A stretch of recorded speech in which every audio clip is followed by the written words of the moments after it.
രണ്ട് വേട്ടനായ്ക്കൾ, തോക്ക് ലൈസൻസ് ഉള്ള 17 പേർ. കണ്ണൂരിന്റെ നാട്ടിൻപുറങ്ങളിൽ കൃഷി നശിപ്പിക്കുന്ന കാട്ടുപന്നികളെ തേടി അവർ എത്തും.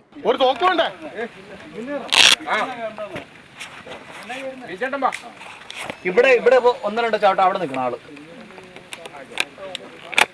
ആ വീട്ടുകാർ പറഞ്ഞു. അതെയോ?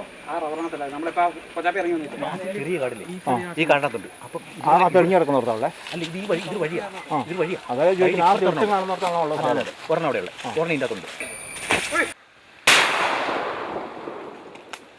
ബെന്നി മുട്ടത്തിൽ എന്ന കർഷകന്റെയാണ് കർഷക രക്ഷാസേന എന്ന ആശയം. ഞങ്ങൾ ഈ കൃഷി ചെയ്യുന്നതിൻ്റെ അത് വിളവെടുക്കുന്നത് കാട്ടുപന്നി ആയതുകൊണ്ട് ഞങ്ങൾക്ക് അതിൻ്റെ വിഷമം മനസ്സിലാക്കിക്കൊണ്ട് സ്വതന്ത്രമായി കൃഷിസ്ഥലത്ത് ഇറങ്ങി നടക്കാൻ പറ്റുന്ന ഒരു സാഹചര്യം ഉണ്ടാക്കുന്നതിനും വേണ്ടി തളിപ്പറമ്പ് താലൂക്കിൽ കൃഷി സംരക്ഷണത്തിനായി തോക്ക് ലൈസൻസ് ഉള്ള ഒരു 17 ആൾക്കാരെ വിളിച്ചുകൂട്ടി കർഷക രക്ഷാസേന എന്ന ഒരു കൂട്ടായ്മ രൂപീകരിക്കുകയാണ് ചെയ്തത്.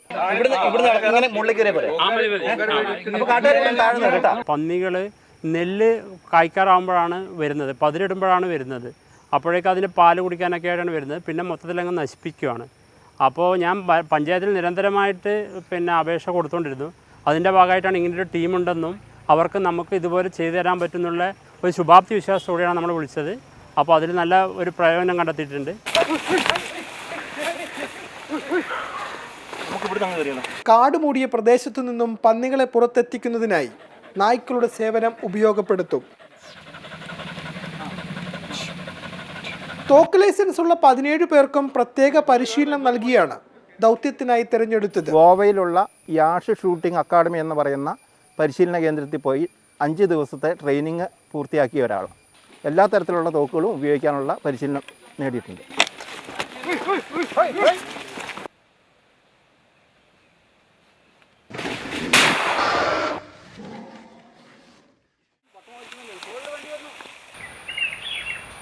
തദ്ദേശ സ്ഥാപനങ്ങൾ അറിയിക്കുന്ന സ്ഥലത്ത് സജ്ജമായി കർഷക രക്ഷാസേന എത്തും. കാട്ടുപന്നി ശല്യം മൂലം പൊറുതിമുട്ടുന്ന കർഷകർക്ക് രക്ഷകരാണ് കർഷക രക്ഷാസേന. കർഷകർ ആവശ്യപ്പെടുന്ന സമയത്ത് സൗജന്യമായി എത്തുന്ന ഈ 17-അംഗ സംഘം കാട്ടുപന്നികളെ വെടിവെച്ച് കൊല്ലും. പിന്നീട് അവയെ മറവു ചെയ്യും. കണ്ണൂരിൽ നിന്നും ഷാജ് ചന്ദ്രപുരിക്കൊപ്പം ഫെലിക്സ്, മാതൃഭൂമി ന്യൂസ്.